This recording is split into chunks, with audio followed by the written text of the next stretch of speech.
میرے سب چاہنے والوں کو السلام علیکم، اور مجھے امید ہے کہ اللہ تعالیٰ کے فضل و کرم سے میری یوٹیوب فیملی خیریت سے ہوگی۔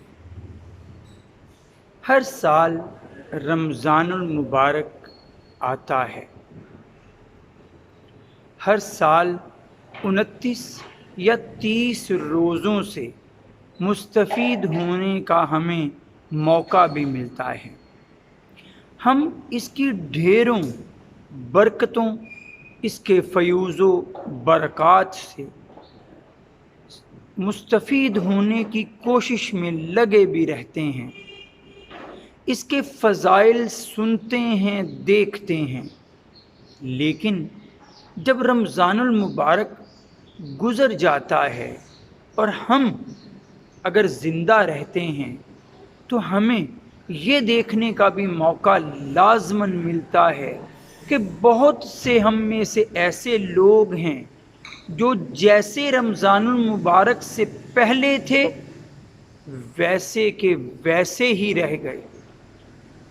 وہ رمضان المبارک کی ان برکتوں، ان فیوز، ان فضائل سے محروم رہ گئے جس کا ہم سنتے ہیں، جس کا ہم دیکھتے ہیں کہ انسان کو، مسلمان کو ملنا چاہیے۔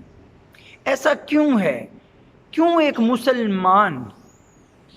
مسلمان محروم رہ جاتا ہے رمضان المبارک کے روزوں کی برکتوں سے؟ دیکھیے، 3 طرح کے لوگ ہوتے ہیں۔ ایک وہ ہے جو تن من دھن سے رمضان المبارک آتے ہی اللہ تعالیٰ کی رضا کی جستجو میں لگ جاتا ہے۔ وہ روزے کو اسی طرح نبھاتا ہے جیسے اللہ اور اس کا رسول چاہتے ہیں، سنت کا اتباع کرتے ہوئے روزے کے تمام لوازمات پورے کرنے کی کوشش کرتا ہے، وہ روزے کی برکتوں کو پا بھی لیتا ہے۔ دوسرا وہ ہے جو اللہ کے حکم کے مطابق روزہ رکھتا ہے لیکن سنت پر اس قدر عمل پیرا نہیں ہو پاتا، اور وہ ان برکتوں کا کچھ حصہ تو سمیٹنے کے قابل رہتا ہے اور کچھ حصے سے محروم۔ اور تیسری قسم کے لوگ وہ ہیں جو کلی طور پر ہی محروم رہ جاتے ہیں روزوں کی برکتوں سے، رمضان کے فضائل سے۔ وہ کیوں محروم رہتے ہیں؟ پہلی وجہ جو مجھے سمجھ آتی ہے وہ یہ کہ وہ رمضان المبارک کی برکتوں سے، اس کے فضائل سے آگاہ ہی نہیں ہوتے۔ انہوں نے کبھی یہ دیکھنے کی، سننے کی کوشش ہی نہیں کی ہوتی کہ جس نے رمضان کے روزے ایمان و احتساب کے ساتھ رکھے اس کے تمام پہلے گناہ معاف، اور وہ شخص جو رمضان کا مہینہ پائے بھی اور پھر اپنے گناہ نہ بخشوا سکے، اس کے لیے جہنم اور بربادی کی وعید۔ یہ باتیں ان کے کہیں وہم و گمان میں بھی نہیں ہوتی، لا علم ہوتے ہیں وہ لوگ، اور رمضان المبارک کی برکتوں سے بے بہرا رہتے ہیں۔ دوسری شے رمضان المبارک کے حوالے سے اگر میں ذکر کروں تو وہ ہے کہ بعض لوگ سمجھ لیتے ہیں کہ روزہ صرف بھوکا پیاسا رہنے کا نام ہے۔ تو جان رکھیں وہ لوگ کہ صرف پیاس اور بھوک کے برداشت کرنے کا نام روزہ نہیں ہے۔ نبی کریم صلی اللہ علیہ وآلہ وسلم نے فرمایا بہت سے روزہ دار ایسے ہیں جن کو ان کا روزہ سوائے بھوک اور پیاس کے کچھ نہیں دیتا۔ حدیث کے الفاظ ہیں، من لم یدع قول الزور والعمل به فلیس للہ حاجۃ فی ان یدع طعامہ وشرابہ۔ جو شخص روزے کی حالت میں بھی جھوٹ بولنا نہ چھوڑے اور بدعمالیاں نہ چھوڑے تو اللہ کو اس کا کھانا پینا چھڑوانے کی کوئی حاجت، کوئی ضرورت نہیں۔ پھر تیسری وجہ، تیسرا سبب کہ انسان کیوں محروم رہ جاتا ہے روزوں کی برکتوں سے، تو وہ ہے قرآن سے دوری۔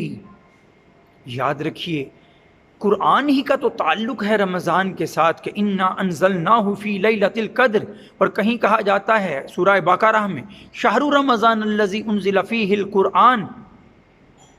تو رمضان میں قرآن ہی نہ پڑھا، اگر رمضان میں قرآن کو کھول کر دیکھا ہی نہ، یہ جاننے کی کوشش ہی نہ کی کہ اللہ ہم سے کیا چاہتا ہے، تو پھر روزوں کا اصل مقصد پانے سے ہم دور ہی رہیں گے. پھر ایک چیز نمازوں میں سستی اور کاہلی ہے. ہم نمازیں نہیں پڑھتے، ہم نمازوں میں سستی اور کاہلی کرتے ہیں. ہم نمازوں کے لیے کھڑے بھی ہوتے ہیں تو بد دلی سے کھڑے ہوتے ہیں اور نماز کے ارکان کو صحیح طرح ادا نہیں کر پاتے.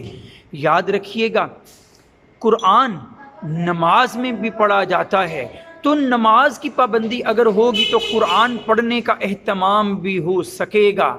پھر دیکھیے ایک اور بات بھی ہے، ہمارا راتوں کے وقت جاگے رہنا عبادت کو چھوڑ کر مختلف طرح کے ڈراماز، مختلف طرح کی فلمز، مختلف طرح کی موسیقی میں مگن رہنا اور اللہ کی عبادت سے غافل رہنا، سحری کر کے سونے کی عادت ہم مسلمانوں میں رائج ہوتی جا رہی ہے، اور اس کا خمیازہ ہمیں یہ بھگتنا پڑتا ہے کہ پھر جو ساری رات جاگتے ہیں اور روزہ رکھ کر سو جاتے ہیں تو دن بھر بھی پھر وہ سوئے پڑے رہتے ہیں. نہ نمازوں کی فکر، نہ قرآن کی فکر، نہ ذکر اذکار کی فکر. جب یہ سب چیزیں ان سے دور رہتی ہیں تو وہ پھر رمضان کی رحمتوں سے بھی دور ہی رہتے ہیں. ان باتوں سے بچیے اور رمضان کی برکتوں سے مالا مال ہو جائیے. وآخر دعوانا ان الحمد للہ رب العالمین. السلام علیکم.